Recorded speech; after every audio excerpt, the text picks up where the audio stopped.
Welcome back to Dolph Twang. I'm Dave. So we've got a solo in that intro today that's completely tabbed out. Okay, I've got a PDF file in the description section, and I'll show you little excerpts of it here as we go today. But it's all there. You can.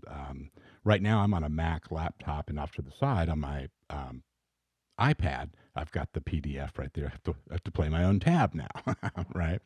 So that's one way to do it. Or you can print it out, make your own notes on it, or whatever.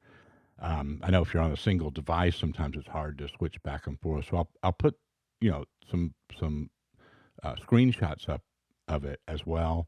But think about how you can really work, where you have it right there, and you can really go through and see the whole thing as it in its entirety as you go through it.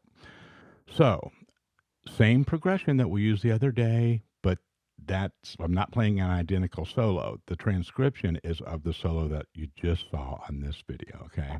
And then there's a separate backing track video that has similar thumbnails as the part one and part two, but it has like a kind of a yellow police tape kind of stamp on it that says backing track.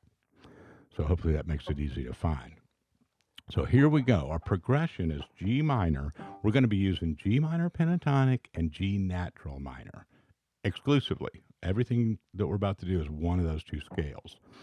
So it's G minor, B flat, C minor, back to the G minor. Okay? And this first lick is right after the downbeat.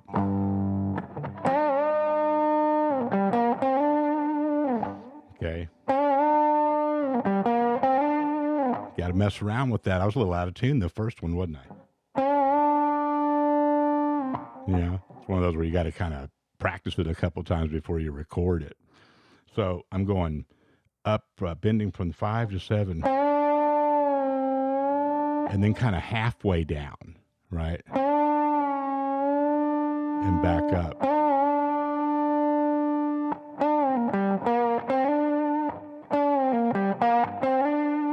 And when it lands on that D, it's the third of the B flat. Okay. Then the next chord, C minor.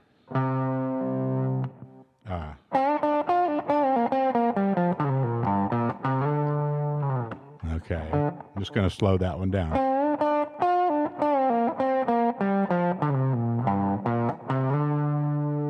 Kind of lands on the downbeat of the ending G minor in the progression. Okay. Then it starts over on G minor. The progression starts over for the next.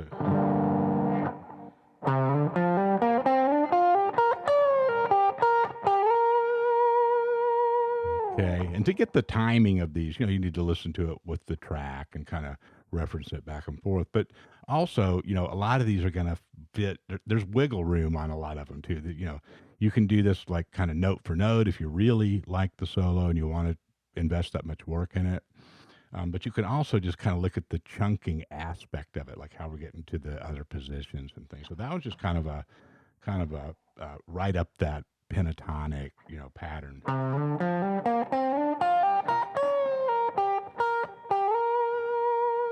Right, and that goes to a unison note.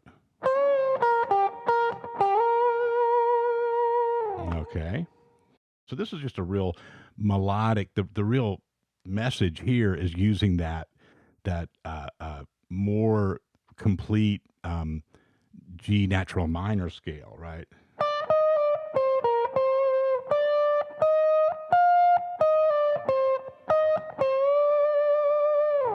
Right, and because that's a pentatonic sound, but it's also got those other notes in it, and just kind of mixing that back and forth with more of the blues style licks is cool, I think.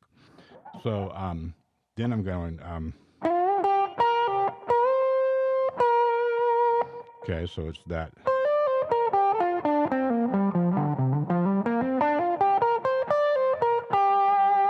Right, which shape is that? Like shape 3 for your minor pentatonic. And it's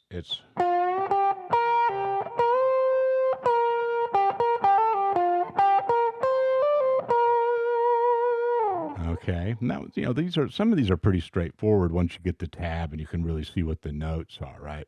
And again, if you play it on a different beat or lean on the progression a different way, great. It's probably still going to work out. Your own sensibilities will guide, where you land and how you time them and stuff. So I try to make each lick dedicated to a chord change, right? So it's really about kind of landing on, good tones and things. Let's see, where are we? Then I went, it's kind of a straight up minor pentatonic.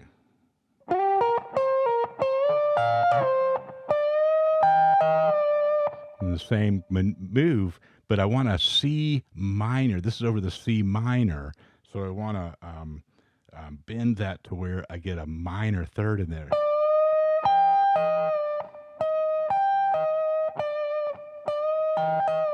So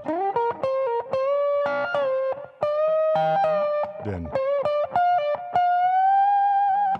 right. So there's a theme here, right? There's motifs. There's the same, there's a lot of similar kind of phrasings throughout the thing.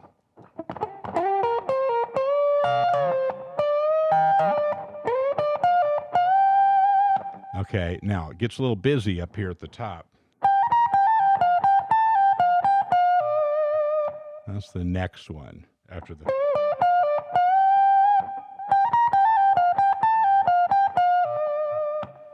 All right, that's all written out there.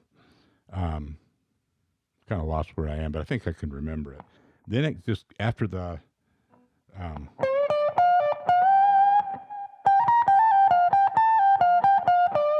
It goes to just twice like that. Then it starts pulling off from that 18th to the 15th. And it does that kind of sustained bend again.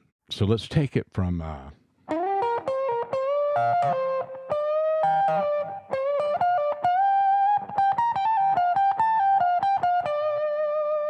right, then it's all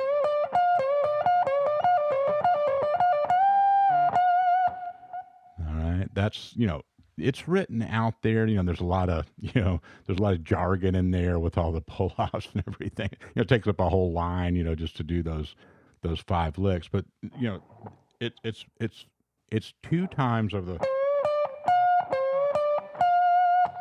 and then 3 times with the pull-off, and then just back up to that bend. So when you slow it down, it's not complicated, right? But when you hear it, it's one of the things where tab really is helpful because it's hard to sort all that out just with your ear. Then it goes.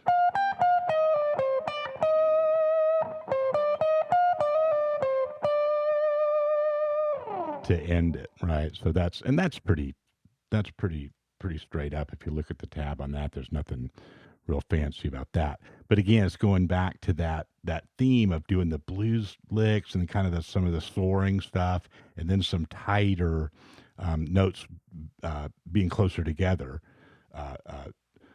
within that natural minor scale, right? I just really like that kind of feeling back and forth, right?